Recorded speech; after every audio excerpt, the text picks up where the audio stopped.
It's a secret that not many people use. It's just the way that you articulate as a builder to a client. When you send a proposal of $1.8 million to a client, how do you know the reaction? Every builder has to present a proposal in either a face-to-face meeting, or if they're far by Zoom, get the client's reaction, understand where their pinch points are. The most important thing, we all share the same vision. Today's guest, he doesn't just build homes, he builds legacies. Marty Zahr, he's one of 5 brothers behind Austral Build, a Sydney-based company known for its architecturally driven, high-end custom homes. He didn't go to business school. He also didn't climb the corporate ladder, and he never followed the traditional path. Instead, him and his brothers left school when he was just 14 years old. They mastered their trades and built a company from the ground up. Austral Build has become a name synonymous with craftsmanship, innovation, and quality. We're going to dig into the real and the raw side of building and what it takes to run a family-run business without turning into an actual war zone. Whether you're a builder, you're an architect, or just someone who appreciates the art of construction, this one's going to hit home. Podcast is brought to you by Andersen Windows. When it comes to performance, Andersen Windows and Doors set the standard. Engineered with precision and built to last, Andersen products deliver exceptional durability and weather resistance. And whether you're facing harsh winters or hot summers, Andersen Windows and Doors are designed to keep your home comfortable all year round. Andersen also offers impact windows and doors, providing extra protection against severe weather conditions. These products are designed to withstand high winds and flying debris, ensuring your home stays safe and secure. Choose Andersen for windows and doors that not only enhance the beauty of your home, but also perform reliably in any condition. For more information and resources, visit andersenwindows.com/moderncraftsman. Trust in the performance of Andersen Windows and Doors to protect and beautify your home. This podcast is also brought to you by Build a Trend. International Women in Construction Week just wrapped up. But the conversation doesn't stop there. Women are continuing to break barriers in construction industry every day, and Build a Trend is here sharing their stories. 3 women builders sat down to talk about the challenges they've faced, the wins they've celebrated, and how they're making an impact in a male-dominated field. Their insights, absolutely worth the read. Check it out at buildertrend.com/MCWomen. This podcast is also brought to you by Velux. You're always looking for ways to wow homeowners, and who doesn't want more natural sunlight? With Velux skylights, you can transform any space by adding more natural light without sacrificing privacy. Bring life to focal points, including the kitchen or the living room, or brighten up small spaces such as closets or bathrooms, and leave your clients speechless. Learn more at veluxusa.com/remodeler. You left school at 17 years old to get into apprenticeship. You did 14. school. I left when I was 14, so I actually didn't 14. finish. Yeah, so I didn't finish high school. I went straight. I started wall and floor tiling and stonemasonry with a good family friend of mine. My brother started it, and my father's like, if you're not going to do well in school, just follow your brother's footsteps in the construction industry. And I don't know what it is. I just had a passion for detail. So when I was young, I think you've seen our brand story. I used to always look at, there was a magazine where they used to post houses and land, and I was always interested in it. And I think it gave me the opportunity to get into the construction space. My brother started Hamish about 2 years before me. And yeah, ever since then, I've just been into it. But I was always like 1 foot in the business and 1 foot working in the business. Even when I was younger, it was like, how do I get to these T1 builders? I used to pull a desk from under my bed, when I was younger. And I was always intrigued in researching and understanding, how do you, we would have problems, and then I'll go back and pretty much stay up all night just researching how to resolve these little issues. And just over time, you build knowledge, you build network, and we've always been refining our craft. It was contracting, and then my brother pursued his building license about 6 years in. And then once he got his building license, me and him obviously were working together. We started the Austral Build about 12 years ago almost. So yeah, it's been a roller coaster, to be honest, but I think year on year Nick called me and was like, dude, he dropped out of school at 17, which was like shocking, at least in our world. But then to find out it was 14 That's crazy. is Like, yeah. even more insane. Like, that's rock star type of shit where it's like, I'm going to start a band. But like at 14, I understand the want and the need for like agency as you're really coming into adulthood and trying to find out who you are and wanting your own voice. But typically, agency at 14 leads to poor decisions and getting into a lot of trouble or experimenting, going down the wrong path. Like, how did your agency and your like search for that internal voice at 14 lead you down an actual productive path and not just into trouble? My father is our rock. I think he's super wise. To be honest, he's look. It's funny if you hear the story. He's a taxi driver, and his wisdom from picking up hundreds of thousands of people, and every day he would come home, and he worked at night. So he's seen so much more than what anybody's seen. He's seen people's dark side. He used to pick up a lot of people that you'd see that are super professional, but at night, turn into animals. So he would come home and give us stories. And, like we are a big family. So him looking after us and his wisdom, people call him Tooth today and just try to understand life through him. And yeah, he's been our rock for the family. So I think he kept us in a straight path. I looked up to him and a lot of advice from him. So he's, to be honest, it's to my father. Nick, I can't imagine like Selby's 11. Most of her friends are 12, but like in 2 years being like, you're good. You can just go to work at this point. Like, she literally hasn't worked a day in her life. It's just, I mean, that's what I was going to say is like your father obviously trusted you so much because at 14 years old, he gave you the decision. He's like, hey, if you don't think you're going to do good in school, just go follow your brother's footsteps in construction. To be honest, I wanted to be an electrician. So my uncle was an electrician. I used to look after his van. It was incredible. He was good with his hand, and I just always had interest in the trade.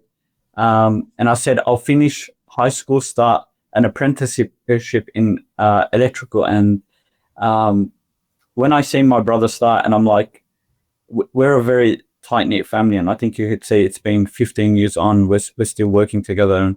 And I said, why not? I used to see him, like, he used to come home full of dust.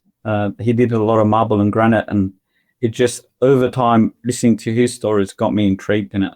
So, and we made a decision there. But again, it's like my father kept us in line. So starting business at a young age, I think our business, we started a company called Zahr Tiling, which was what our last name. And that started when we were about 18, 19 years old. I had $1 million contracts in high-rise apartments when we were kids.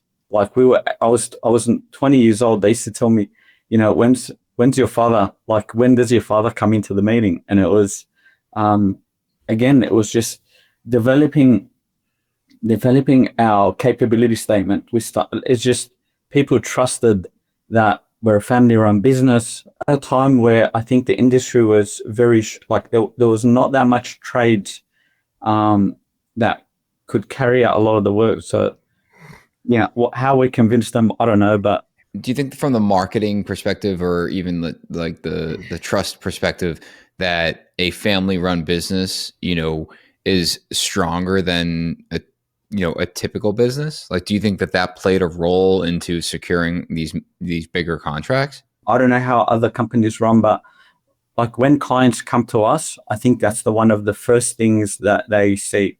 They're like, these guys are family run. They've been like, what they want is that connection where I'm not on site, my brother's on site. Like, to be honest, we're 5 brothers. It's not 4. I think we're just developing our website now, and the youngest one just follows suit. We vibe along very well, and again, it's like our business is structured in a way where everybody's got a share in it.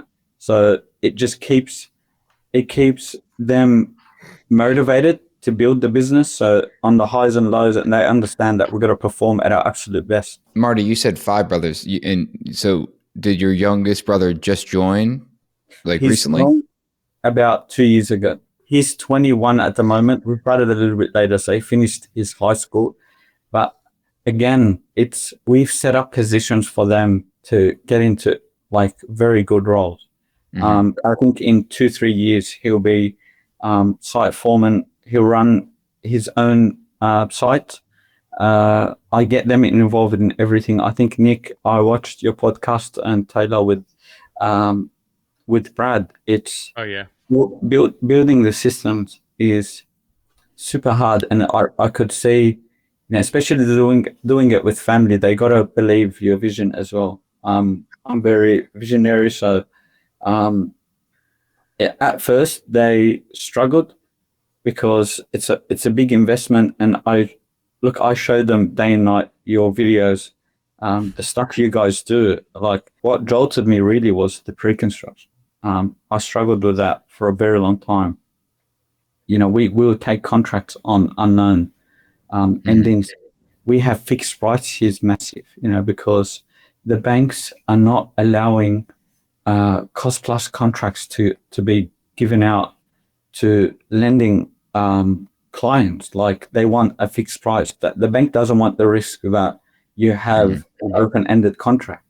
And to actually, we're big on cost plus at the moment, but to actually have a fixed price, I don't think you can do it without pre-construction. To give the client the exact numbers, the figures, the quantities, it takes a lot of time, man. We're working with clients for 6-7 months at the moment to just get to exactly what they want.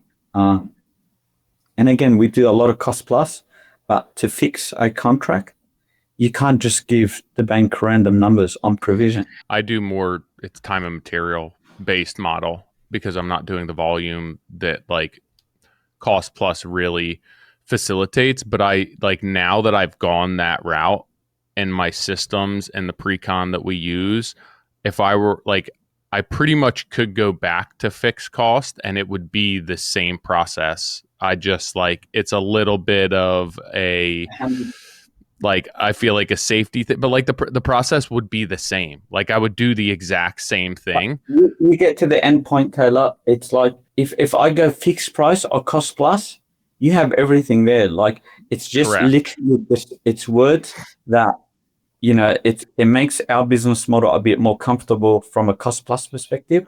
But I could fix it. And I told all my clients, it's like, if you guys want to fix the contract, this is everything here. It has to be a bit of a contingency, but other than that, it's giving you guys the comfort to maybe save money. It's a little bit of peace of mind.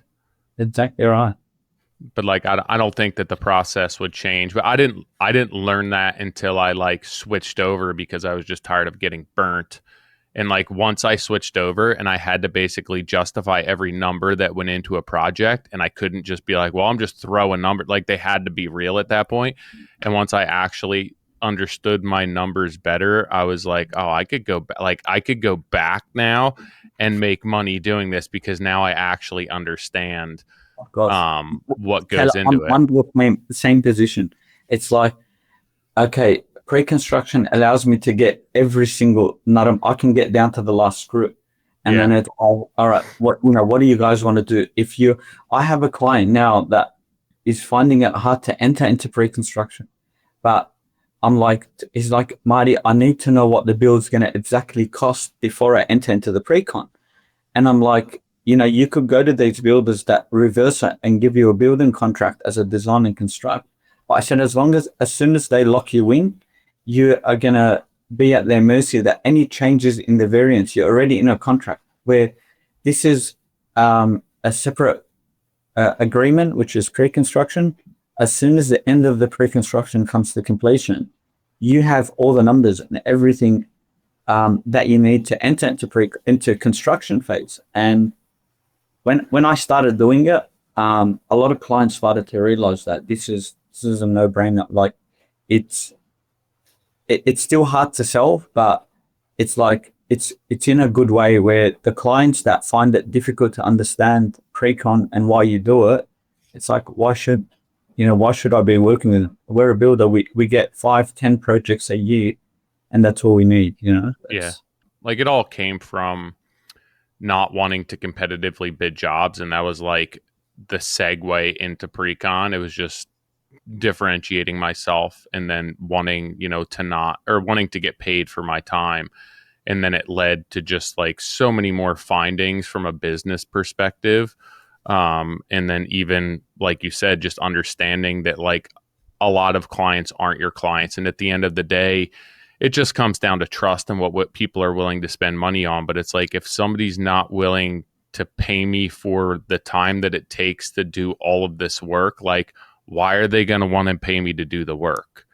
Exactly. So it indicates a strong client fit from the get-go, which to me, like all things that led down that road were just positive outcomes and taught me so much about business, not even just from a numbers perspective, but just marketing perspective and how I should value myself and what we're doing, and how it's different and how that's creating so much value for our clients. Just a huge learning experience for me over the years of really entering that world. I had clients that, once we sent our pre-construction agreement, they started going into our terms and conditions, and they're like, what ifs and we refined it in a way. But if this client's asking a million questions about our clauses and conditions, first of all, I haven't entered into pre-construction with you. I haven't started the construction phase. And it showed me that this client's going to be extremely difficult to work with. And we tend to, what we do is we approach our client for pre-construction first. We have in the background architectural proposals as well. But what I started doing is at the beginning of our pre-construction, I was sending the client our pre-construction proposal with the architecturals. And what I'll do is they'll read the architect, sign up with them. And I'm like, I've got an architect that I work with that he's signed up 10 projects. And I'm like, where are we? Yeah.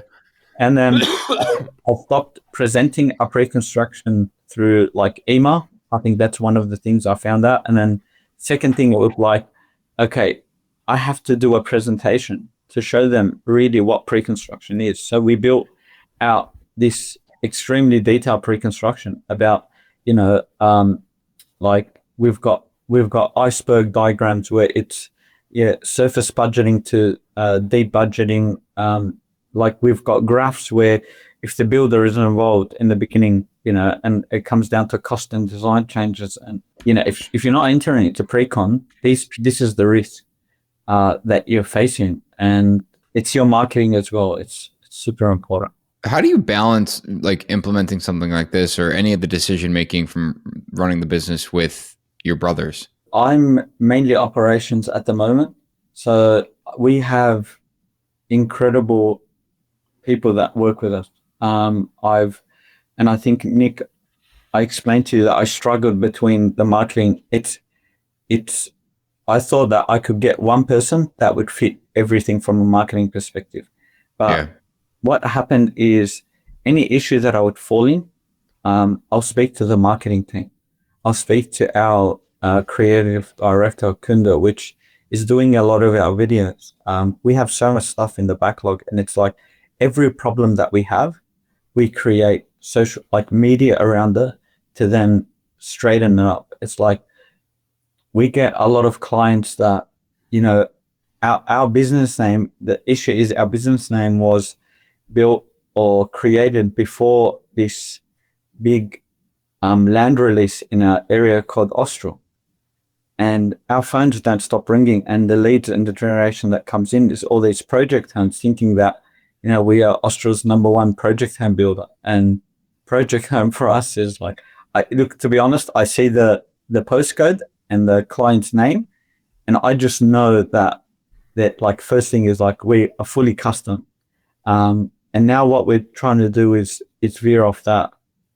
Secondly, now I think we're pushing pre-construction a lot more through our content.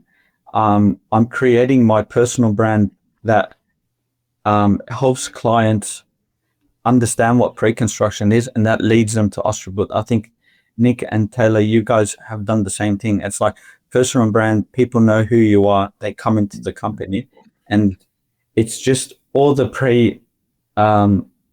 content that you put out there. So when a client calls you, they already know who you are. They've got enough information about you. They understand what you're doing, and it just helps the sales time like shorten by 60%. Did you bring this to your brothers? Like, was this your idea to start pitching this to them? Yeah, of course.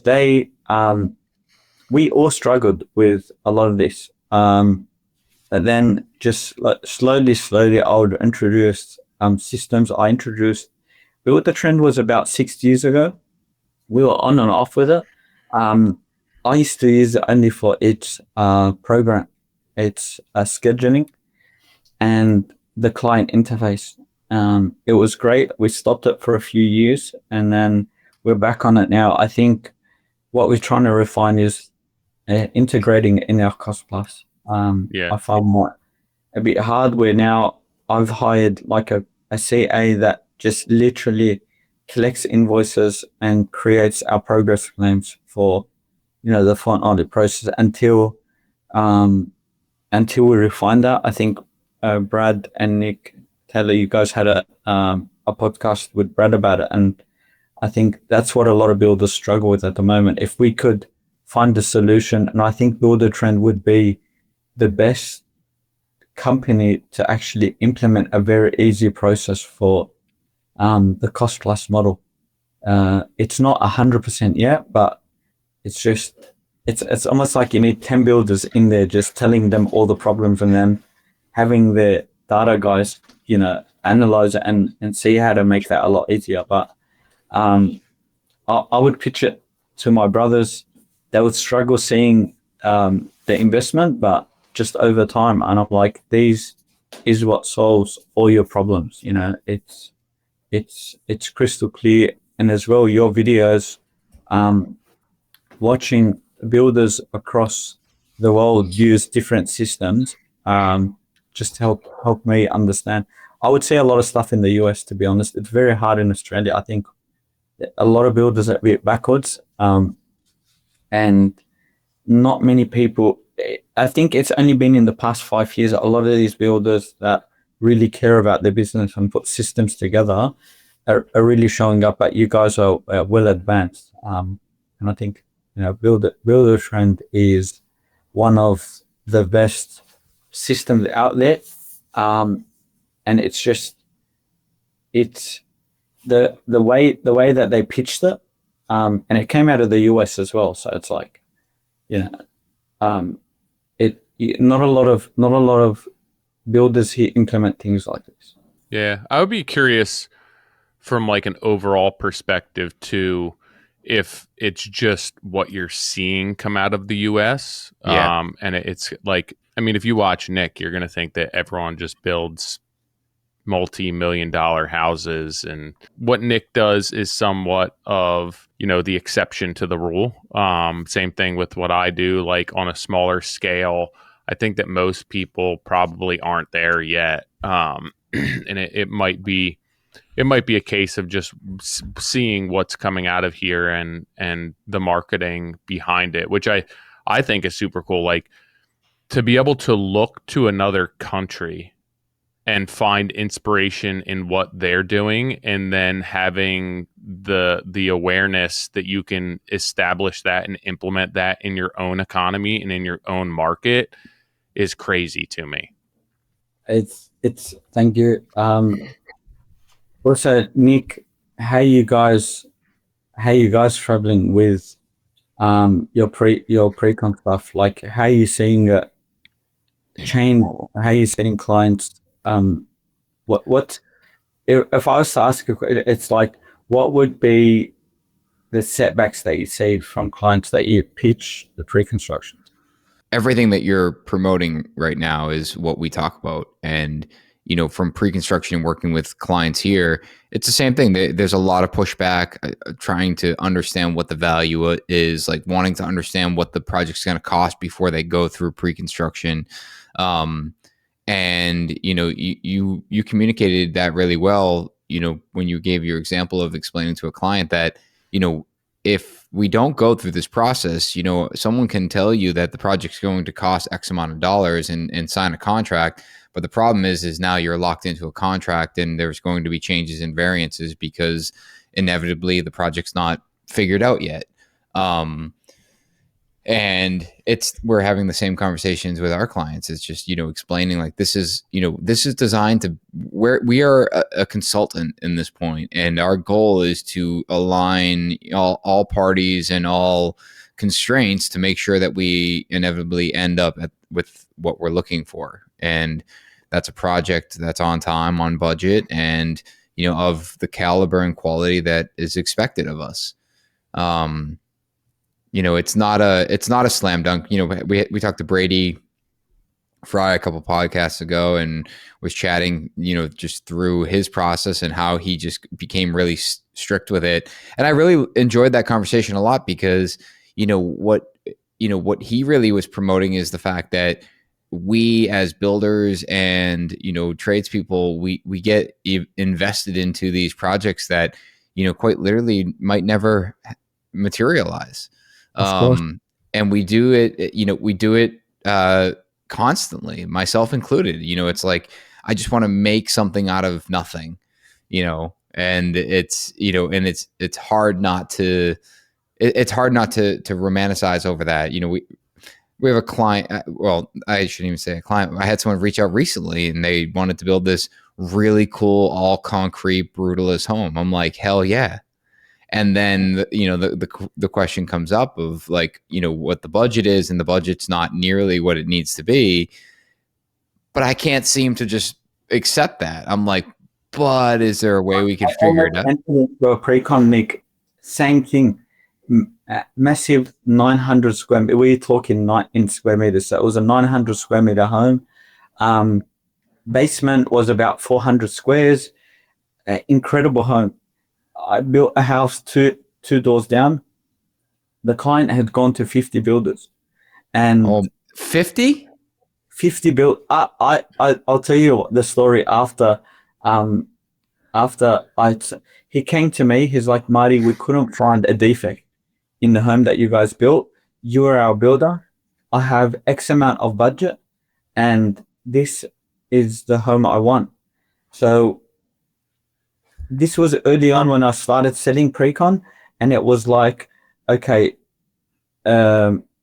he said, hands down, Marty, you choose the architect, you work with the architect, and this is what I want. So the initial meeting was that, we build a house for X amount, and then he's like to the architect, how big can I go on this and that? And then the architect's like, oh, you got an extra 300 or 200 meters. And that first meeting that they had, the house went from, a $2.5 million budget, for argument's sake. And I'm like to them, to build the house that you guys want and the size, it's going to cost, you got to expect that it's going to be between 3.5 and 4 million. And he sort of swallowed the pill. It didn't tell me anything. He's like, you know what? I said, the only way I can accurately price this job is give you this guide.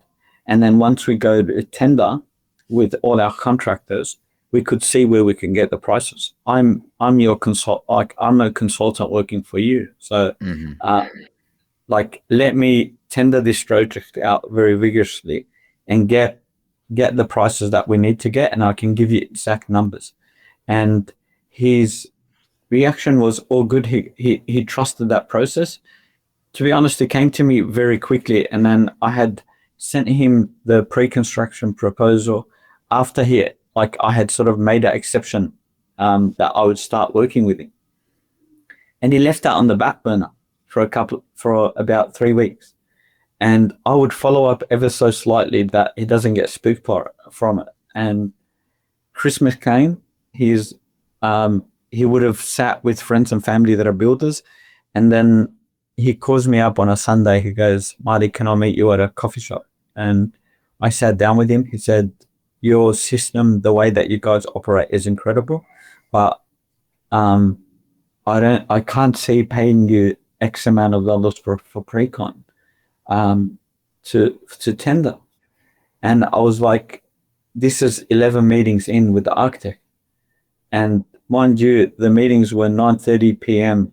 till 11 p.m. because he's got work in the morning. We used an international architect, a Sydney-based architect, but with international designer that could work in those after hours. And I'm like, okay, no worries. He's like, I'll pay you for your time. And once I sent him that invoice, he flipped. He's like, how would you charge X amount of dollars? And mind you, I split that cost in half, so it doesn't fall off straight. And it was like, he turned pretty sour very quick. It's like, how would you charge? I'm like, I've consulted you for 11 meetings. I've value engineered so many things for you. It's a concrete bunker house that, this enormous French provincial. How can you see value in that? And I think, Nick, you talk about this. People don't see builders as consultants. I think in Australia now, to build a high rise or work in a specific area in construction, we are considered as practitioners. So there's a new law in Australia which is called the Builders Practitioners Act, and it's made for builders that take on high risk projects, and you are personally liable. It's like your GP, it's like your doctor, it's like all these professions. The builder has now become part of them. Like they're creating this platform where builders, engineers, architects, doctors are all at the same responsibility. But people need to understand that we got to get paid for it. So many times, like for me, it worked out because it was slow and controlled growth, and the risks were never too great, like based on my experience. And I think that, if you were to give me the marketing perspective and acumen that I have now without the actual work or business experience, that I probably would have failed miserably, because I could get the right leads and I could get the right projects, but I wouldn't have the right systems in place. And it's one of those things where it's like, well, which one do you do first? You want to create the desire for the projects and market towards where you want to be, but at the same time, you don't want to overwhelm yourself. So where should your effort go? Should it go into the marketing? Should it go into building the systems? In a perfect world, it would be somewhat of a blend of both. But I think that I feel like I would take the systems and allow more of like the offline lead generation, where it's referrals and my local network and word of mouth, grow my business to the point where it's like, okay, now we can afford to get into the marketing world, the digital marketing world, and really generate more lead flow because we have the capacity to handle that. The way that we did it, and we've been about 11 years, we had skeleton systems at the beginning, and it was just, we used Dropbox, would file everything into Dropbox. I used Qubit. It is probably one of the best systems that I've seen give me accuracy without, it was Qubit that helped us detail a lot of our projects. I used to see other builders' codes, and it was all like Word docs, and it was just them presenting like their proposals in a way that Qubit gave us an advantage where everything was super detailed. And we invested in systems first, but we didn't understand how to use them to their full potential. Right. Are you saying cube it like a three-dimensional Qubit, square? yeah. Now, so Qubit is BuildSoft. It's the software where it's an estimating software, and it Oh, just, okay. yeah, I think it's, do you guys use it at all, Nick? Or, No. yeah. So you search it up. It's just probably, it's a little bit hard to use from a contractor's perspective, but if you get like your QS on it, it's incredible. It's depth in it's a it's very heavy system, but now there's Qubit Select where they've done, and I think, Nick, if you guys look into that, it allows you to create all your trades. So let's say if you're going out to tender, you could put, let's say you've got 3 HVAC quotes, you've got 3 electrical quotes, and it gives you a platform to put all your quotes in. You put all the contractor's details in there.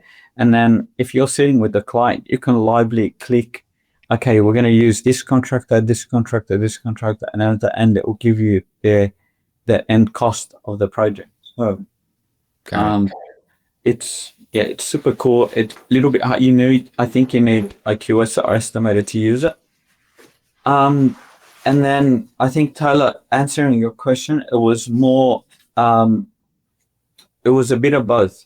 So what we done is I hired a consultant to build, and shout out to Rapid Result Consulting, and it was Derek.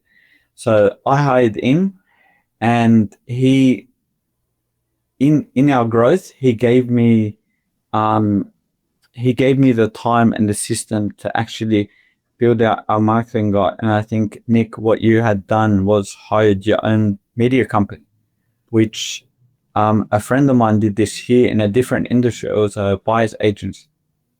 And the first thing that I done was hired a creative director and a videographer, and he sort of seen our pain points and started to create media around everything we're doing. At the same time, we're advancing our systems while I had a consultant helping us. I think you don't understand how much a consultant can help until you get one. I used to always see like all these, consultants say, we grow your business and everything. And I met him on YouTube. It was just that I went through a lot of his content, and it was just super chill. Came from a construction background, and I just said, you know what, he might be the fit. I didn't want somebody where I could work with that then gives me to a junior that he's hired because of his marketing strategy. And I was working directly with him. I still work with him directly, and he's helped me build all these systems while then, we create our media. It's a lot of investment. You do have a bit of a burn rate, but I think within about 8 months, you'll start to see the results that come in, and then you could reduce the cost. And then you're like, okay, I can drop the consultant. I could create more organic. Content, where then your organic content becomes paid, like clients, leads, and it's always strategizing to get the best results. Like, creating multiple platforms where you're on, even putting a link or a click. So on your YouTube, on your Instagram, on your Facebook, just someone watches your video, get the blue star, let your content organically go out there. Once people watch your stuff, I used to screenshot people's Instagram, but it was just, and then I'll call him later. But I think, it's just, it's a bit of both, but I think having a consultant involved helps a lot. I think it's also interesting how few people have business coaches have consultants for their business. And it's like, well, how can I afford to do it? And to me, it's how can you not afford to do it? Like, how can you not afford to invest in your business in some way, shape, or form, whether it's through marketing, whether it's through a coach, whether it's through business. And then I start like a little bit off topic, but when we went to get a new dog, we had always adopted dogs and gotten dogs from other people, or they were like, somebody didn't want their dog anymore, we take it. And we went to go get our first dog, and I like bought a bunch of books, and I was on YouTube, and I'm like learning how to raise this dog, because that's what everyone does, right? They tell you like, read this book, you're getting a puppy, read this book. But then other shit in my life, like having children, for example, I didn't read anything about it. And it's like, having a child, raising a child is so much harder and more complex than a dog. And I spent like countless hours watching YouTube videos of people training dogs. And my wife's like, you didn't even do that for our kids. And it's like, it's athletics too, right? Like your kids play sports, and then they have a team practice, and then they have a personal trainer, and then they have a conditioning coach. And we do this for so many other aspects of our lives because that's just what everyone else does. But then you get into residential or commercial construction and business, and like very few people use coaches. Very few people invest in themselves through coursework, through attending seminars, through going to trade shows and formal training, where it's like, that's the bare minimum that you should be doing. Like the absolute bare minimum. You've been like, we've been about 10 years. Obviously, I think we're still a very young company, but if what I could see now, like the thing is, it's like people would come to me and ask me questions about our business and how we got to the point that we're at. And I'm like, it just gives me a flashback of 10 years of literally torture getting to here. He could have the answer in about 10 seconds and literally change the course of the way that they would operate their business. And I think that's what people don't understand what coaching is. It's like, I'm hiring somebody that has knowledge, that has been through hell and back, and he's saving me 10 years of getting to, like, to be honest, the pre-construction course. If you guys didn't exist in the pre-construction course, it would have taken me about probably 3 years to understand it. How to, like, you guys went through that pain point. I needed to know and understand, how do I get from not selling pre-construction to understand where I should be.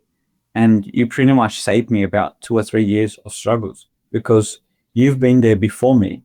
You've understood how to sell the product. And it took us about, all my guys have read and watched the course.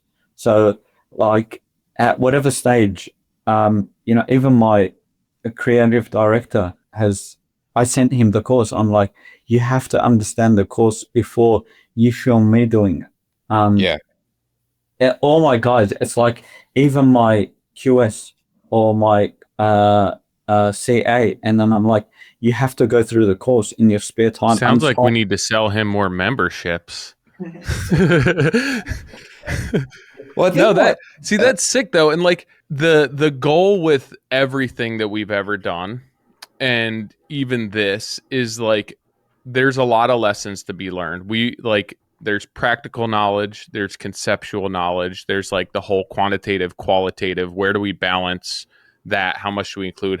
But like at the end of the day, the goal is to create something that solves problems for you or makes your life easier. And whatever your problems are, whatever your definition of easier, if it takes 3 years off of our struggles, if it makes us money, if it creates freedom, that's really your program and your prerogative. But the goal for us was always to be like, yo, this is what we're doing. And we struggled through this for a long time, and we continue to evolve and continue to learn. And we want to continue doing that.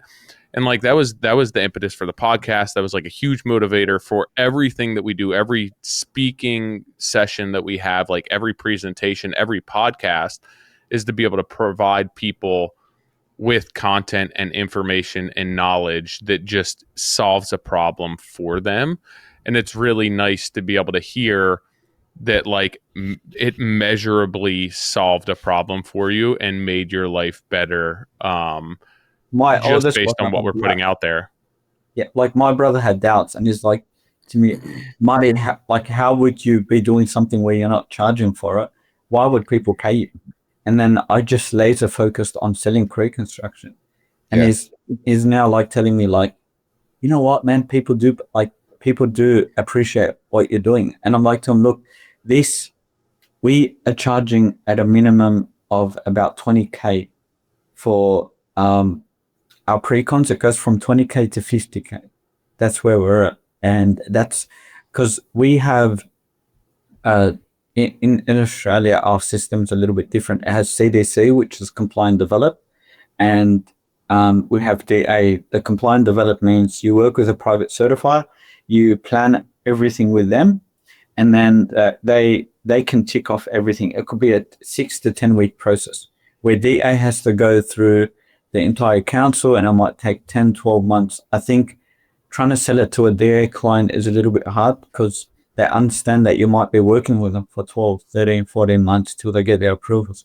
But it just like it solved a lot of problems for him as well. And it's like, you know, we had clients that would see our family structure, they'll see our website, they'll go through everything and then beg us to put a proposal for the project. I used to do it as soon as I used to send them the proposal, they would just vanish. Yep. And what I realized is now I would never present a proposal to a client through an email. It's literally either face to face, sit down, and our success rate with that was like almost 90% of the clients understood what we were presenting to them, and then we could see the reaction straight away. Where when you send a proposal of $1.8 million to a client, how do you know the reaction when you send it to them? It just helped me understand the sales process and how to structure it. I think every builder has to present a proposal in either a face-to-face meeting, or if they're far, by Zoom, and get the client's reaction, understand, where their pinch points are, where the struggle is. I use like Phantom. We record every meeting. When I go out to site as well, like me and Hamish usually go out together, we would record the entire interaction, and then we would use AI, would transcribe everything, and then you could send an email within 2-3 hours of everything you discussed. Yeah. And I've met big developers where we asked them, can we record this? And like after a couple of meetings, he said, I see you guys so much more advanced than everybody else, just asking those questions. And I think again, like AI for us it's been huge. Well, before we get into AI, because like that's a great use case for AI in our industry. Like we preach how communication lacks, but before we touch on that, going back to what you said, I think your note about the consultant or a coach or someone kind of teaching you through it, it's the perspective of a coach. And in anything, like you think directly related to sports, it's like or business, doesn't matter, but they have just a unique and a different perspective. And I remember like a specific example. I was training for a marathon one year, and I had hired someone to help me. I had hired a coach to help me like run better. And meanwhile, like I'm looking up YouTube videos. I'm Watching reading Forrest stuff. Gump. I'm watching Forrest Gump. I've got the apps tracking my beats, everything, and I'm just like, I feel like I'm doing everything I can, and I should be optimized. And it was the first time they put me on a treadmill and they recorded me with an iPad in slow motion, and then they played it back to me and was like, see, this is what you're doing here, and this is why you're out of breath so quickly. And it was just because they had a different perspective. And I think that right there is an exact example of like why pre-construction consulting, like whatever it is, like working together as a team through a project and having different perspectives looking at it, will always be the most beneficial route to a successful project. I had a meeting with an architect about 2 days ago, and it was like, I said, I want to pitch your architectural firm to our clients. And they're like, look, Marty, I think, like I explained to them our pre-construction process, and they're like, when clients come to us first, the first thing we tell them is we've got nothing to do with builder price. They said, go to a builder, get a QS, but we won't give you prices. We will draw what you want, and we won't guide you on price. We're not going to take that responsibility. It's a very big responsibility for anybody I need that job. You see? Dude, I'm just going to draw what you want, and I don't know how much it's going to cost you. Like she literally told me, she goes, I don't want to tell a client that you can't build this house. I would rather them pay for a builder. We are probably not the most favored people in the pre-construction circle because they're going to come to us and say, what's this going to cost? And you have to tell them the truth because you're either going to hear it right now, solve the problem, or you're going to go through the entire, like, let's say you signed a contract and that there's a doubt that the project's going to go over by X amount. You either tell the client upfront, resolve all those nitty gritty issues and enjoy the build process.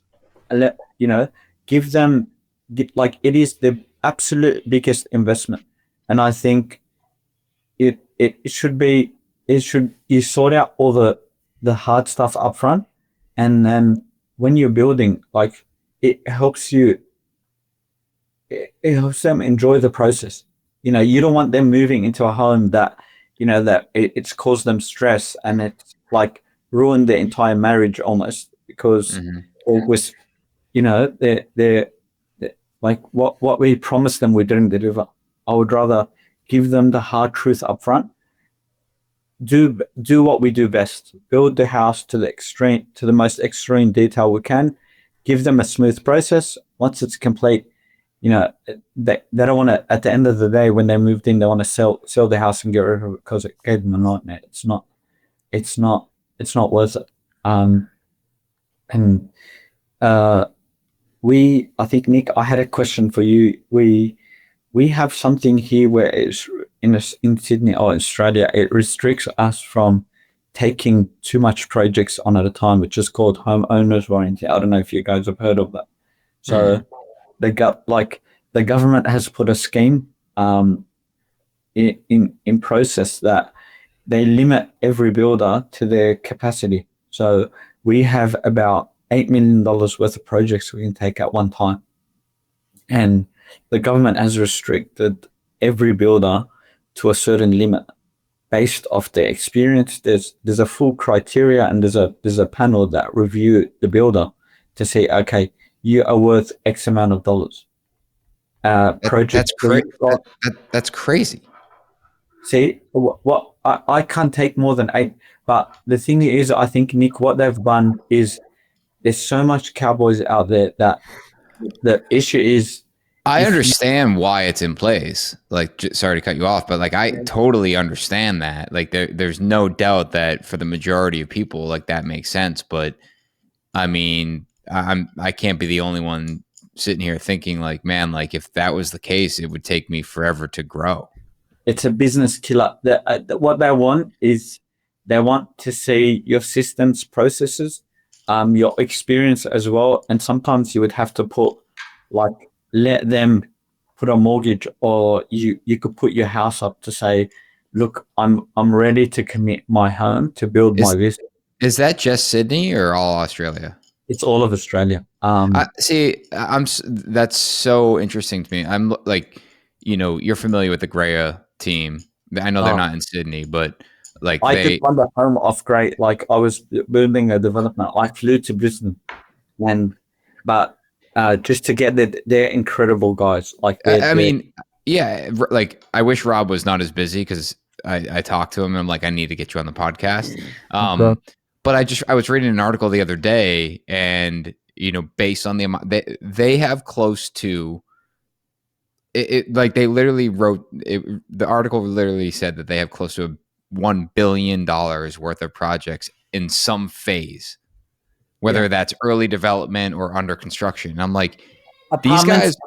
are not restricted, but you want to build luxury homes.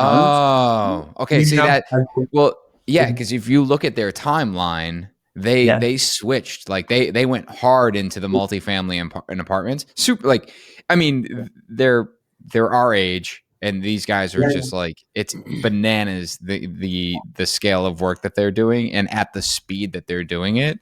Um, that makes more sense. Okay, like because they were, I could see that they were. The detail, but in like what you see a lot of builders doing here in Sydney is they're restricted by high-end residential homes. Got it. Um, the government is giving like the very good builders an average of 10-15 million dollars worth of projects, but we are pricing projects at $3-4 million. You could be only restricted to doing two, and your Yeah. review sometimes takes months and months. Like Yeah. I've seen builders and ourselves, they when you're in a review and if you have no projects live in the portal, they would restrict you from taking work until the reviews are Mm, complete, and you could be bleeding to death. yeah. And they would say, "Okay, wait until the review is complete, and then you could start to think." And they're like, there has to be another way. I think the government is trying to change it. We have got a backlog of over probably 20,000 homes in Sydney alone that need to be built. We've got an enormous shortage of Wow. like we've got an enormous shortage of homes. We're about I think 28 million Australia. They've just finished the new airport. I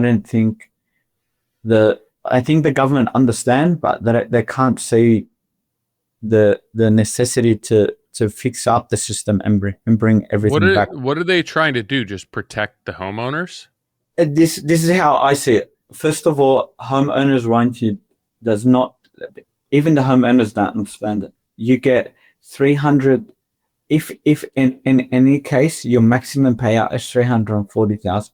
I could put home warranty insurance of about $2 million.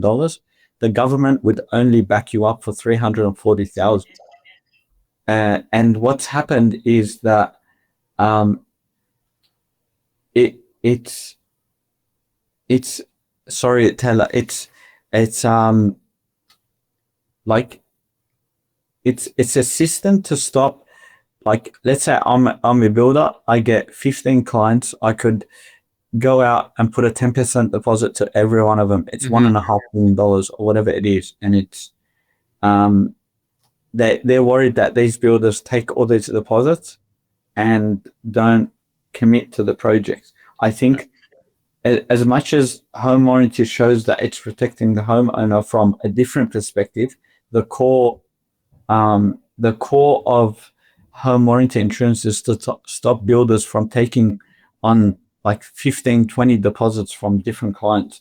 Also, what they've done is they've made sure that you don't collect a deposit before home warranty is put. So that shows that the system is built so the builder doesn't, go out like a cowboy, take, millions of dollars in deposits and doesn't commit to these projects. And I feel like even with home warranty, a lot of these builders are doing that. So without home warranty, Yeah. it will just get worse and worse. How do you guys restrict from taking, like, do you see this happen in the US where builders go out? Well, there's a cap on like how much legally you can collect for a deposit in the state of New Jersey. So basically, it's per job, right? Where they cap how much of a deposit you can take, but also you're allowed to get paid for all special order materials, something that you have to order for that job to get it started beforehand. So it can be over that percentage. To me, that makes more sense. I'm always of the mindset where it's like the people who are going to do that are going to do that whether you put rules and laws Yeah. in place regardless. So why punish all the people who are doing it the right way? It's I think the government has done it because we are heavily financed in Australia. To protect Everybody, the banks. it's to protect, I think, homeowners, the banks, and you It's got remove. to be bigger than homeowner. Like it's got to be. I don't want to get into that, but like it's got to be more. If they're putting like policy in place, it's got to be more than just protecting people who are building $3-4 million homes. Yeah. Because at the end of the day, those people need far less protection than the people who are building, The you know, smaller a guy. normal size home that's not a luxury home. Like those are the people that I feel like we should be protecting. That they're not that it's right or wrong, but like at the end of the day, why are they putting a policy in place that needs to protect someone or a business like what you're doing? It seemed that it would be more on the bigger level if it's financed money, that it would be protecting banks Of course. for whatever reason. I don't know how to solve the problem, but it's even like if people are securing financing for loans to build or to renovate, like why not just ensure that their contractor is legit and has the proper insurances in place in a case by case basis rather than covering the entire industry or the entire Right. luxury market with a blanket? Well, it's just easier. Like I feel it's the same thing with codes and building inspection process and zoning like, this stuff is put into place because of the majority of the crap that they deal with is just obnoxious, right? So it's like we'll just blanket and make it difficult for everyone. It just seems to be this like perpetual problem that just like continues to, you know, it just becomes more and more complicated as they try to add all these additional opportunities for someone like you to make it easier, but then it just like opens up another can of worms of like issues. So then it's like they band-aid that next. Of course. We also have like that's one part, that's licensing, and then you have, now you want to work in an apartment building, even if it's a bathroom or anything, you have to be a class 2 builder, which Mhm. you have your standard building license, and then anything that is shares a common space, you have to get another license, which is called class 2, meaning that you understand, you've run these courses that show you waterproofing detail, that show you all these details that you should understand. You already know them, and then they charge you like, $5,000 a year to hold that license, and then every Yeah. 2 years you got to renew it. That's to work in a class 2. Also, what you would need to do is get designers that are class 2, waterproof consultants, audit consultants that need to get their license. And I heard with an architect that I was sitting with yesterday, there was a guy renovating his kitchen. He removed the wall, and then the council stopped him, and they're like, all right, you need to get your CC or your approvals for it. Like, to renovate the kitchen, it cost him $40,000 in planning, Jesus. planning design. And the guy freaked out. It's like, that's half my budget for the Yeah. entire renovation. And he just had to do it. But it's becoming a lot more difficult. I think what the government is trying to do is obviously squeeze all the people who don't know how to operate their business properly, get them out of the market, and then this is the new standard that you have to be. And I think, Nick, what you were saying, it's like making it super difficult for anybody to enter in there, but it will create a monopoly. It will create a inflation in prices. Like, you would renovate a bathroom 3-4 years ago for half the cost you would renovate now because the Yeah. compliance. It's just great. Like I feel the same sentiment regarding when you have an inspector that wants to bust your stones, where it's like, I just feel as though in your situation, like put somebody in place who's going around and assessing the work that's being done, the people who have all the proper credentials and the permits in place and they're playing by the rules. Like, don't hammer them. Find the people who are not playing by the rules, and then like if you want to drop the hammer, at that point drop the hammer. Like, those people are going to be doing this whether you put all this in place or not. Right. So why not just cut to the chase? And it's the same thing with an inspector. It's like, I'm here trying to do it the right way. We're by the book. We have everything in order. Don't hassle me. Like, go down the street where the dude's just completely renovating the back of a house with no permits, We nothing have in order. one TikTok inspector on, I think if you jump on TikTok and put, he's called the TikTok inspector. He wears like a security guard vest. And homeowners call him. He's in Victoria, not New South Wales, but the stuff that you see that he finds out, like, would literally blow your mind. He's he's good. A lot of the builders hate him, but I think he's taken action in his like with his own hands. He's gone out to all these sites. He's busting, like, from how frustrated he gets, he would literally change the building company. Yeah. And Well, I think that's part of this problem, right? Like, they keep putting these codes in place to protect, but then you have a housing shortage. So then you're getting projects pushed through, and then they're building them at a fast pace without the proper people in place. It's the same thing here, Marty. It's like, there's projects being built, and it's like we're trying to do everything we can to make sure we're on the up and up. Meanwhile, I'm watching the next door neighbor build a project that the WRB is not installed before they put the siding up, and my wife's like, "What's going to happen?" I'm like, that building's going to rot. Like, I don't think, Nick, you've seen Australian buildings. Like, we don't have any. Like, I'm looking into. I build everything out of concrete. We are double brick concrete fanatics. You would see a project come up live. I've got an incredible project that we're running on at the moment. I partnered with a friend of mine that is a formworking contractor. It's actually his house, and he built the entire structure out of permanent formwork, which is the install. I hope you would hear it. Concrete roof. The entire house is concrete. And if you go, like, there's that house, and then you will go 3 doors down where a project home builder comes in. They do timber frame as like prefabricated timber frame, and it's literally just brickwork, no sucking. Like, we didn't even do, like, there's no, I think you guys do homes that are you do the blow test on them. I forgot the name of them. Blower door test. Like blow, like you Blower door literally. test. Oh, passive house. Yeah, passive house. So there were a company in Victoria now, like Australian company, and it's really pushing passive houses.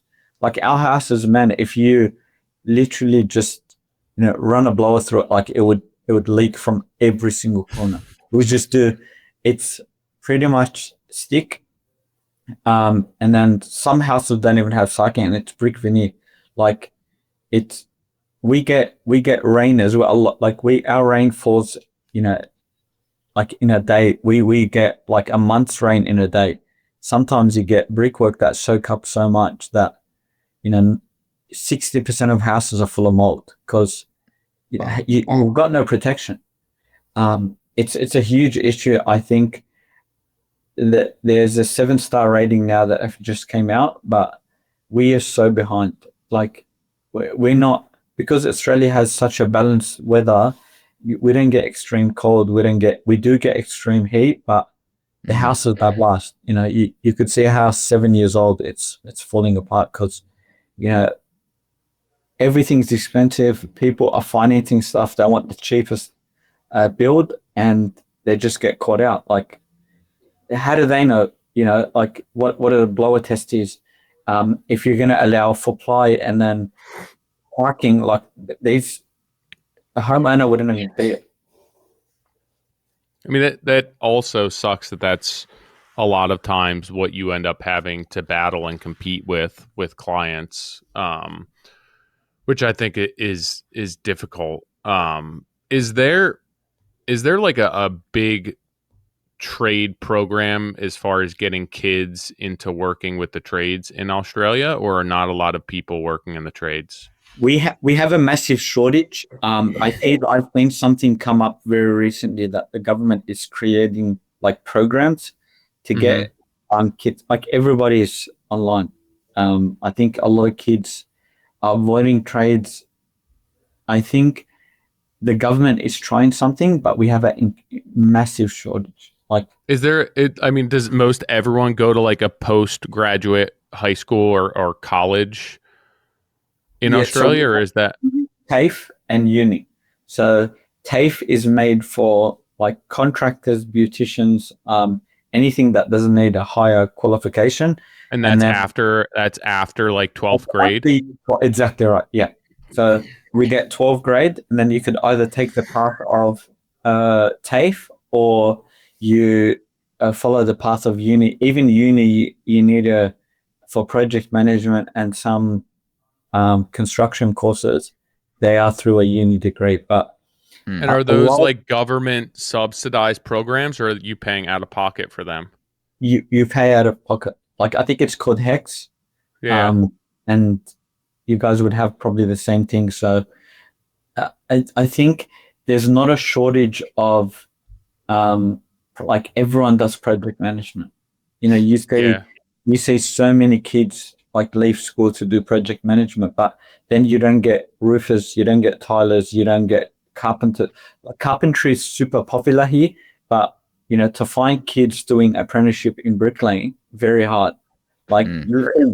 there's they're out on the news every day saying, we've got shortage of specific trades that are super hard. Like, it's, again, it's a passion. Like, to be outlaying bricks in the middle of the sun, what kid's going to look at that and yeah. say, what I want to do, if it's I not. mean, even the transition from your business and a tile company and like working with stone and tile and everyone working with your hands, I would assume at some point you outgrow that, especially as you integrate the entire family into the business, where it's like, well, how much money can we make doing this? What's the contracts look like? Was it just a natural evolution to go into the new construction world from tile, and being at that point that you guys are all supporting the family through that business? Uh, the way that we thought about it is, the industry is very tough. Um, the tiler was always the last contractor on site. So you have tilers, painters, maybe plasterers. And when we're doing commercial or bigger projects, the builder's budget still run out at the very end. Yep. So Hook Copper was always the tiler or the last trades. We would never get our attention. And I'm like, if you can't beat them, beat them. So Hamish went out to do his building license. And then we said, I love tiling. It helped me so much in our building industry, because I could see what a lot of people can't see. Yeah.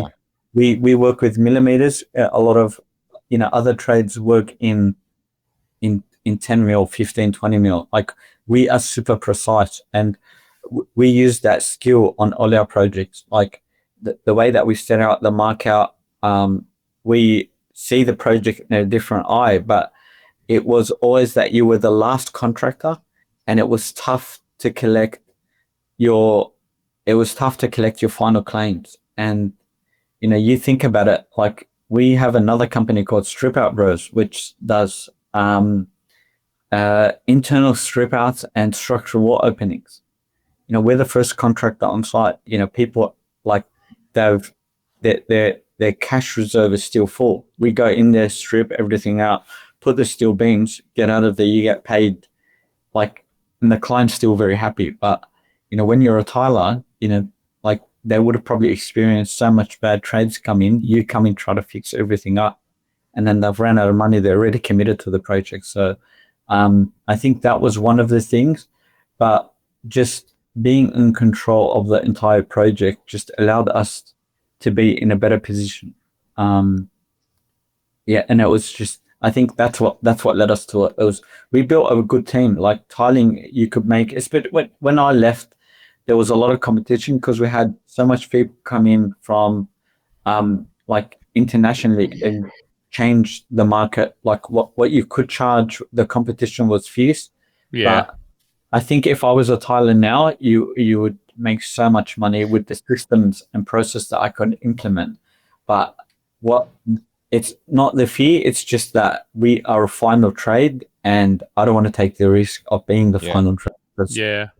It's Well, I don't know if there's a better trade from like a progression of being hands-on, like if you had to pick one trade to moving to, either a super role, or a builder's role or a larger scale remodeling role than tiling, because it's one of those trades that it's a finish, but at the same time, like the rough is so important. And there's like, I mean, you just think even just a shower, it's like you're coordinating with plumbers, electricians, framers.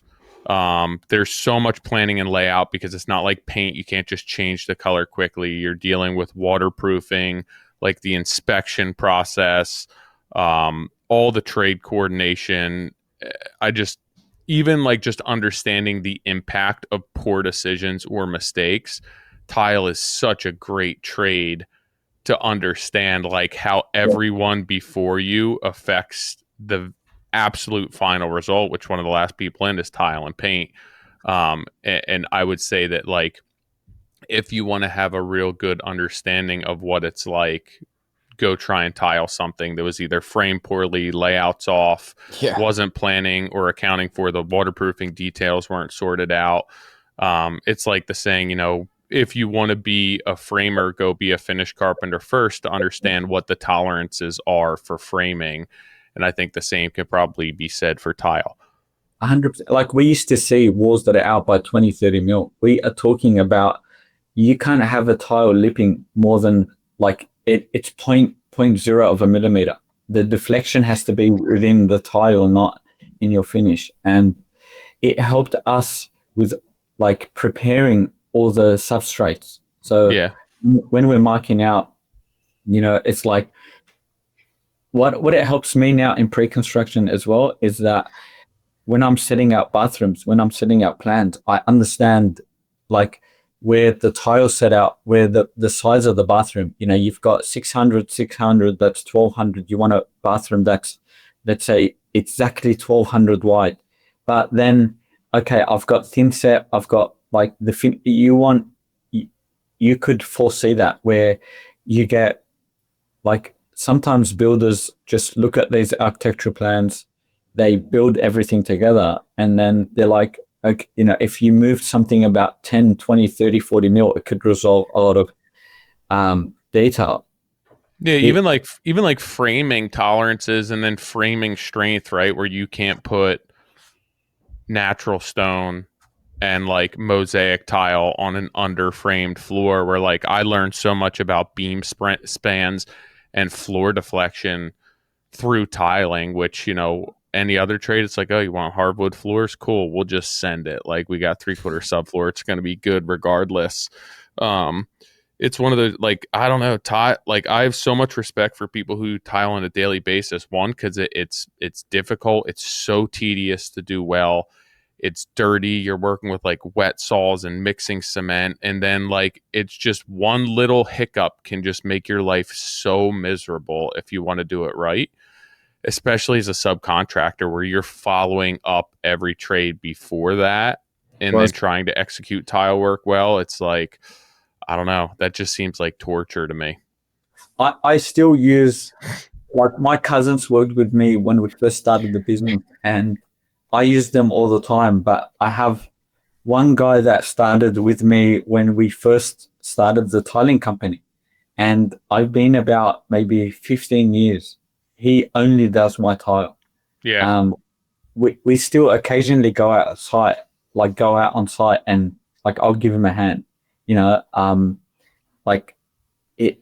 I still pick mistakes on him. Like he freaks when I get on site. Yeah. I'll hold the hammer sometimes. Just like we mark. Like they used to call us the Four Hawks, and it will. Like sometimes it will go 3 of us on site and just literally rip through the entire site. Just and it like you see a lot different to what other contractors see. Like I could see a wall out by 3 mil, like anything that's bowed. Like we used to on projects like with plasterboard, that used to freak me out, where we would wait for the certain sunlight to come through the whole property and then mark it. Yeah. It's just it's you have to be very passionate when you're building. If you're not providing like the client with the utmost detail, I think like you would see a lot of these builders that would just take the builds, finish them, full of defects. The client's got nothing to do. You don't want to be there. You know, it's you have to have a passion for it, I think. Do you find, so I always find it interesting when somebody has a family operated or family owned business, because I tried it a couple of different times, a couple of different ways, and it never seemed to work out. So do you find, like, what's been the secret to success for you guys to be able to work together? Is it ensuring that, I know you said everyone has stake in the business, but does everyone have like a distinct path with their roles and like unique roles and responsibilities, or how do you guys maintain peace while working in a family business? Because like the biggest struggle I always found is that, like, even with our kids, you're a certain way around your family because they know you, and you don't have to like have that little bit of facade put up where it's like they really can't see my true side. But when it comes to your family, they already seen that however many times. So I feel like you don't hold back on how you feel. You don't hold back on how you speak to them. And I think that a lot of times that's where the turmoil starts. Of course. So like what do you feel has been the secret to success, to maintaining like the standards and the outlook of your business while still being family owned and operated? I think the most important thing, and look, I struggled with one of my brothers that he had his like own way of operating a site, and I would like butt heads with him all the time. But the best way that I can articulate it is we all share the same vision. My vision, my brother's vision. We hang out with each other. You know, it's like it's hard to, like, people used to say like and say like how do you guys not fight? How do you guys not, you know, like we do. I think we matured very, very young. You know, I've got 4 kids. My oldest brother's got 5. We started our marriages very early, and we matured very quickly. But I think going through the struggles that we did in business, we all had an equal share or an equal stake in the issues that we went through. It's not like it's when we went through hardship, we literally stood together. We constantly communicate. I think communication is probably the best thing that would get you to where we need to, and just sharing the vision. If I have a vision, my brother has a vision, or they have specific ways of building the business or creating like an offspring of the business, we share each other's passion, and it's just crystal clear for us at the moment where we're heading and what we need to do. I think it's understanding everyone's perspective and what is important to them. My brother Abel runs a lot of the strip out stuff, and we had Austral Build could have sustained that. We ran Austral Build to a certain level, but we've seen a niche where it helps with cash flow, and I supported the business. So, and I'm like, okay, you know, what does it need to, what do we need to put together to get Strip Out Bros up and running? And we all shared the same passion. We all built the same business. And like now Austral Build and Strip Out Bros work together. Like Strip Out Bros will go into a lot of Austral Build. Strip Out Bros is a great name. Thank you. I couldn't believe it was available. And on Instagram, and like we've got funny reactions from it, but it literally all opener for a lot of our projects. Oh we yeah, want to strip out something or do a structural wall opening, and we're like, we're class 2 builders. This is our mother company. And they're like, you know what? I can't deal with the stress of taking on this whole project myself. And 80% of the time, it goes from strip out bros doing the demo, then Austral Build will take a contract for the client. Like, I've been to projects where, and it just quite recently, it was a 2-story apartment. The builder had called us to strip and demo all the structural walls in the apartments. And what would happen is, he realized he wasn't a class 2 builder. And we just had a conversation with him. We're like, look, we're a class 2 builder. We could project manage the build and you still take it on. And he's like, look, Marty, I don't want to deal with this. And I'm like, would you recommend Austral Build to the client? This is what we do. And, 2 days in, we went, had a meeting with the client, everything. And we'd won the project just from the door opener of Strip Out Bros. And it's like almost $1 million apartment renovation. That's smart. Just like It's getting in on that level. Is your I know your dad played like a pretty pivotal role in your upbringing and early years. Are your parents like still around in your life and in the business? 100%. Like, dad just mentors us from the outside, and Yeah. mom and dad are still together. I've got the baker is the youngest boy. He's the last person at home. So like, everybody's built their family. Everyone's sort of left home, but I think everybody's got a strong connection with my father. He mentors us from, I think, not from a business perspective, but what's right, what's wrong. Yeah. He's seen so much that if we have an issue, I would literally tell him, Dad, I'm going through 1, 2, 3, 4. And most of the times he'll turn it on me. He'll tell me, what did you do that with this? And he's almost like a psychologist, but And keeping you accountable. The reason I ask, and it's really like off topic, but I found from my own personal experience and then like looking into it more and just realizing different people's different situations, but I feel that most of us think our job as parents is when our children are younger. And I realized that I think my parents dropped the ball as we came into our formative years and then as we became adults. And they didn't do a good job of maintaining the family dynamic and like serving as good role models, even though like we were getting to the age where we were realizing our parents were just making it up as much as we were. But I think at that point, it was sorry, Tyler, it was 777, and it was like, for the first 7 years, you let a child be as free as he possibly can. Then the second half is the other 7 years where you really put a lot of time and effort into teaching your children what's right, what's wrong. yeah, And then give them as much knowledge as you can. And then the third stake is the 7 years where you pretty much, as a father, befriend your children.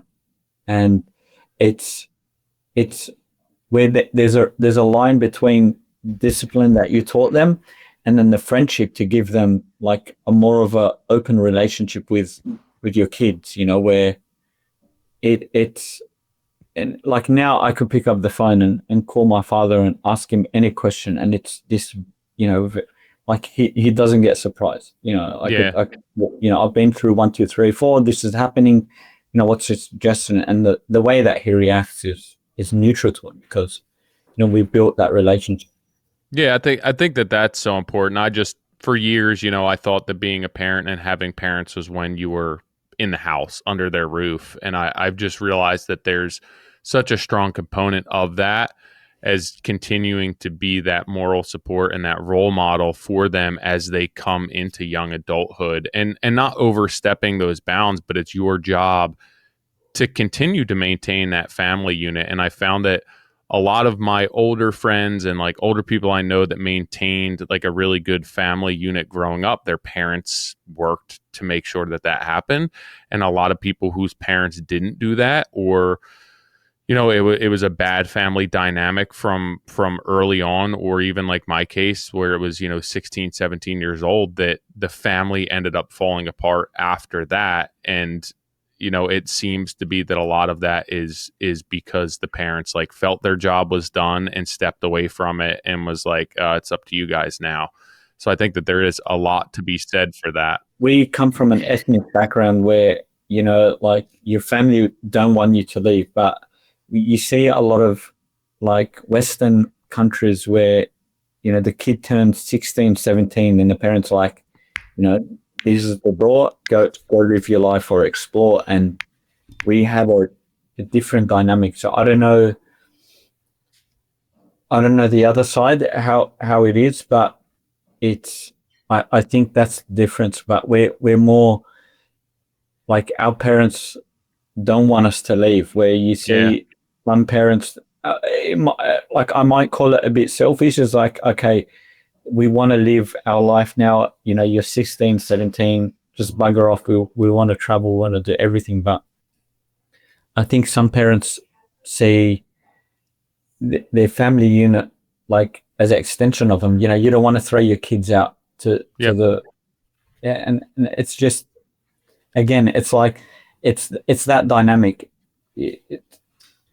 Like my father would guide us even till now. I've got 4 kids, I'm out of the house, and I still feel like I'm under his umbrella, and I'm happy that way. But again, I think it's how people's family dynamic is, or how they grow up to. Yeah, I have a close buddy from growing up. He actually was the youngest. He passed away, but his dad and his mom are still married. They have a relatively strong faith, and the whole family works for a family company. And like, I'm 100% convinced that it's because of the dad's work ethic and the values that their dad and mom instilled in them growing up, and like continued to do so even at 80 something years old. And I think that it serves as a really good example, bigger than just business, but from a life perspective, how to ensure that your kids not only are well-rounded, respectable children, but how they become like respectable adults who contribute to society and maintain that family dynamic, which is really cool, because my family did not do that, not even close. As long as you're aware of the situation, I'm sure that, like, especially, let's say, having a conversation with me or maybe seeing your friend, like, it could be changed, like, and like, you're aware of how you grew up and how now, like, you just by visually seeing like your friend or maybe me explaining, it's like, okay, I want to change the path of my family. I think it's, some people say, oh, I'm not born into it, it's generational, but it comes down to you. As long as you're aware of the situation, you could keep,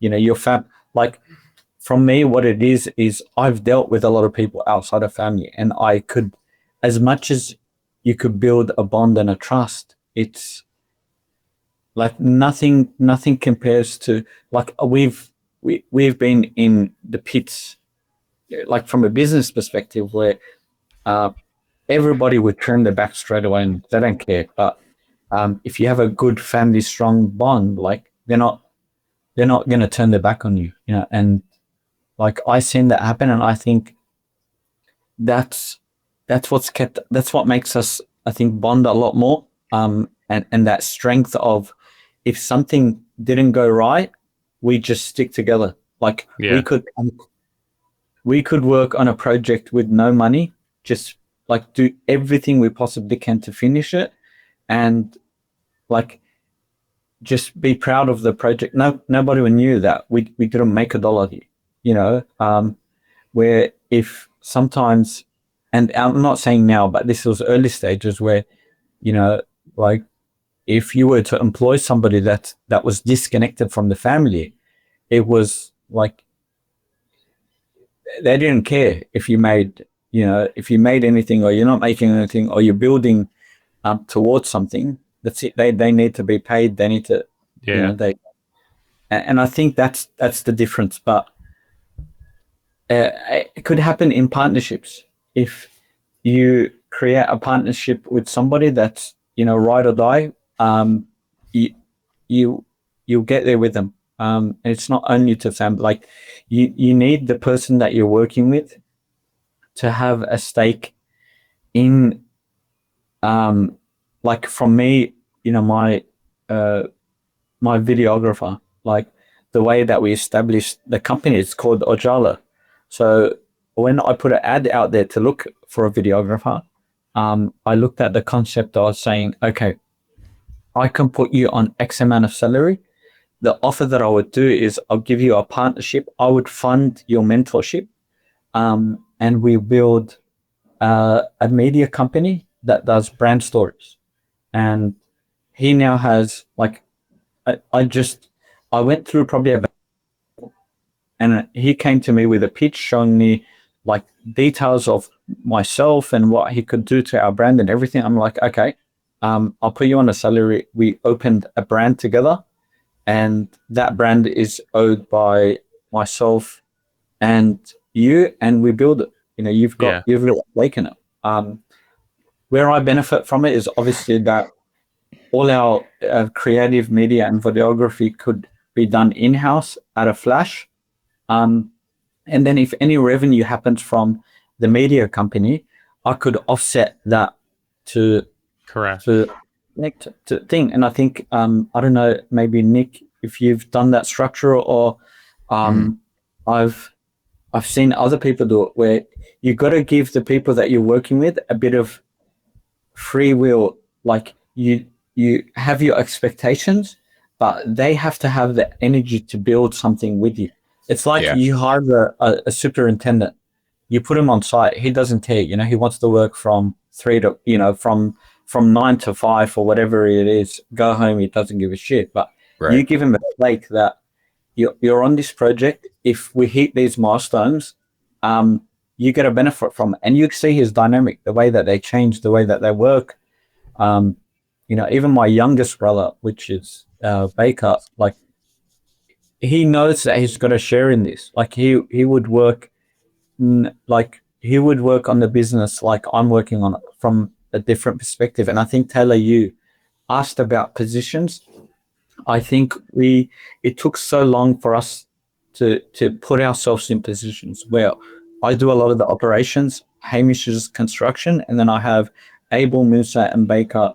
They're on site, and they're comfortable with that because then I have to deal with the paperwork, that I have to deal with the administration side.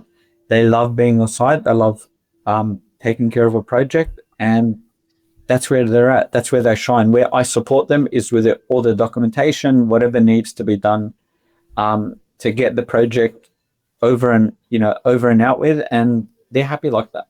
But in the back end, they understand that no matter if I am in the office or wherever I'm at or wherever they're at, like it's the same pocket. The business is creating revenue for all of us. And Yeah. I think a lot of people struggle to see, you know, I used to hear people say, "Oh, I'm not being involved in this part, or I'm not being involved here." And I used to say, like, like I'm not involved in what you're doing.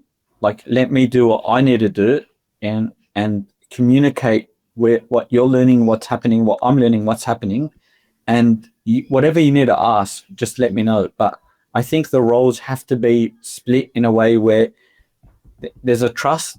You look after this, I'll look after this, and the communication ring is very well planned out, where they're not concerned that I may be advancing in an area and then they feel like they're stuck. I think you nailed it. Like, I know a lot about what you preach in your businesses around communication, but it's evident that, four, now five brothers working together, the only way that works is by sharing a common vision, but then also having, a, respectful amount of trust with one another.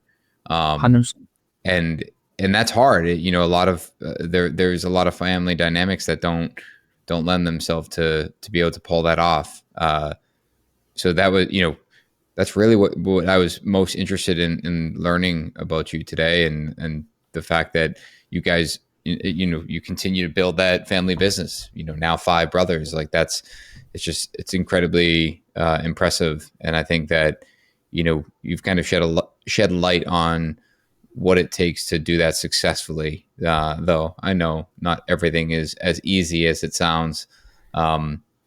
You're certainly making it look easy. It's a roller. Look, I think number one is the trust. I think if that is there, it makes it a lot. It's like I could feel if one of my brothers have, like, with anyone, even you could see, like, if you've got somebody that's working for you, you got to be socially aware of everyone's emotions. Mm-hmm. And I think being a good leader is you have to be selfless. I think one of the biggest thing is that selflessness, where understanding what somebody wants and like helping them grow to help like the entire structure. Where you see sometimes where like you would get a director just pushing pens or pushing people to a limit where they're like, this is not the right environment. This is not where I want to be. I'm not going to grow.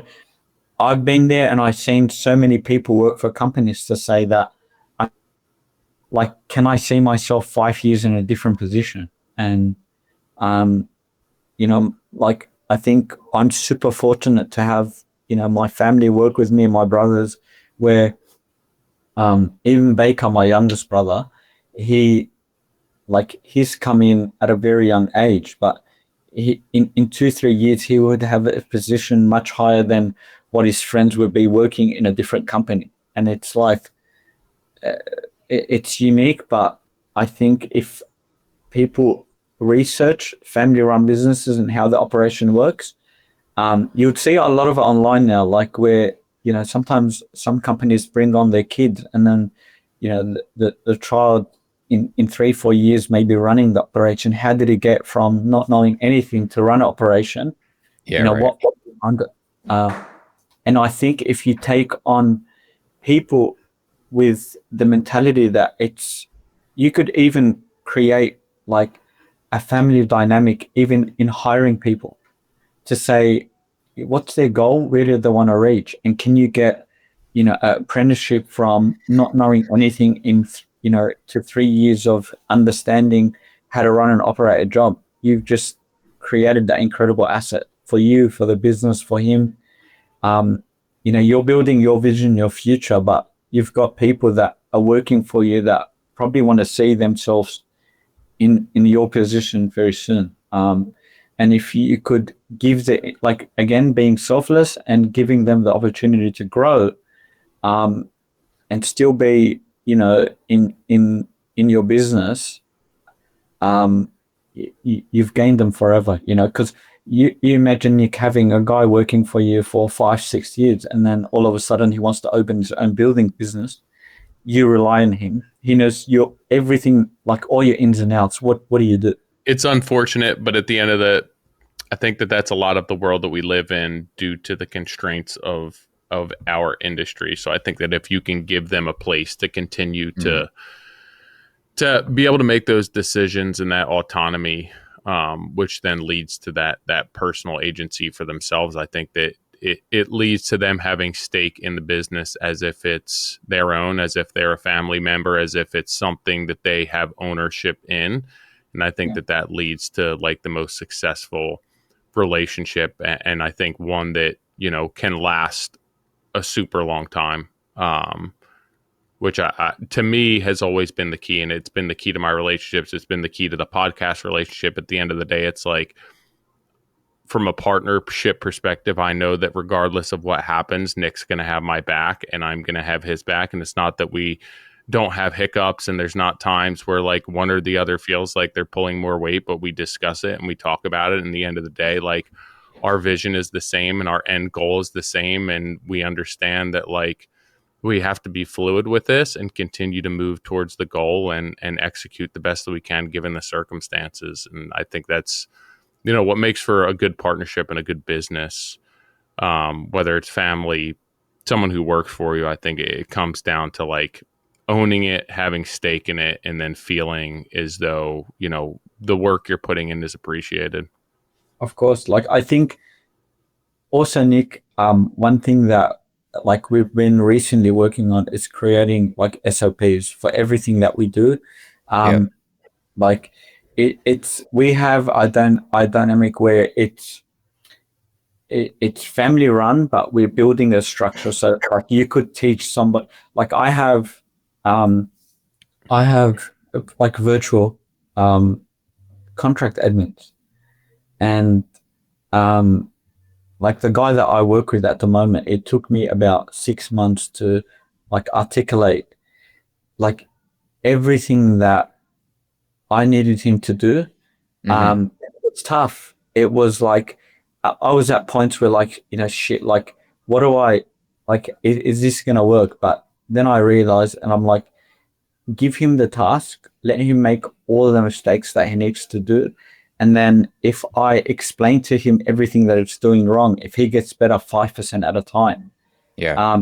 it's like every time I would explain something to him, he's gained 5% more knowledge. Then by the time 6 months in, uh, and our bit like to be honest, our business is very versatile where you get, you know, so many different moving parts. And I'm like to him, I'm going to give you 6 months. You understand everything that I'm doing. You're going to do a lot of mistakes. I would help you along the way. And what I felt was like a 5% rule. It's like every time you do a mistake, I explain it to you, you gain 5% more knowledge. Yeah.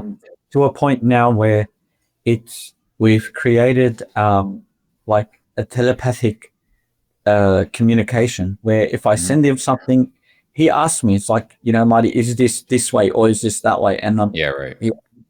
he's sort of under like, and I think it's super hard for any building company to build a virtual contract administrator. But like I don't need to be sitting right beside him. Uh, I could send him everything that we need, articulate it in a way to say, this is what I want to achieve. I think I've told him, you know, like utilize AI. Like a little secret we do is I use chat on, I think, or open AI. I could throw the plans in there. It reads the plans for me. Yeah. Like even for my construction company, it's just my demolition. I would throw the demolition plan in like AI and it would just spit out all the demo. Like I could say create a scope of works and it'll go through the entire I know. like it's like me and Hamish seen that and we literally got up and started jumping in the office. And that is like 10 hours of us running through a scope of works. And it's like I, Marty, I'm with you, and we don't have time to dig into AI today, but we should have you back on. You know, Nick wants to. I do, and it's just it's never it's ending. it is it's never ending, but it's also so interesting, and there's so much pushback. Like you saying what you just said, like there's people listening to this, like yeah, but it's not totally accurate. It's like sure.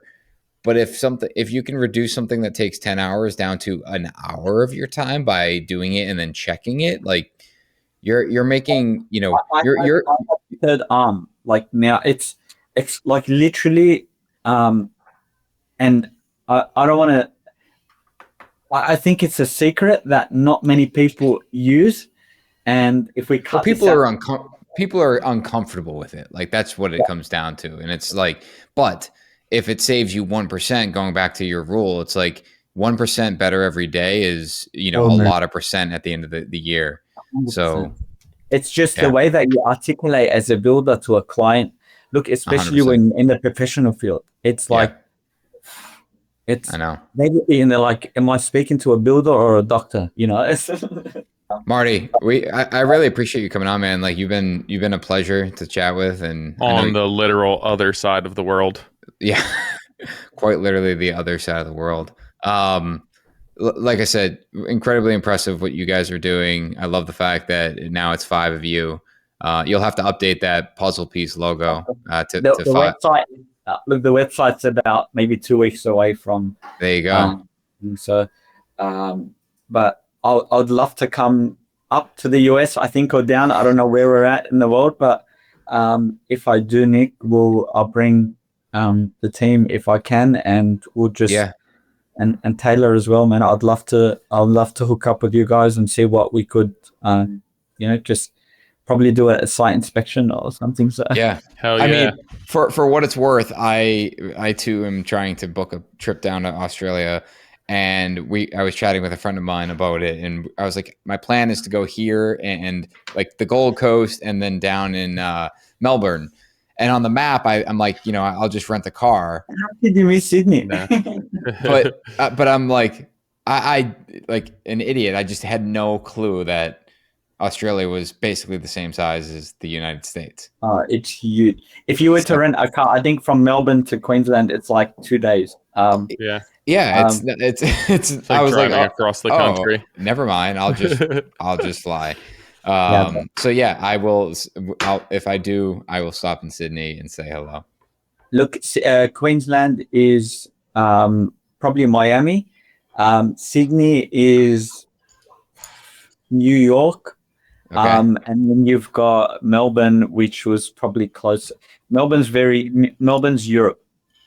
Okay. But I think like a lot of the action happens in Sydney. You have to come there. All right, we'll do. Done? Marty, good to see you, man. We will chat soon. We'll get you back on and talk AI next time. I appreciate your time. I appreciate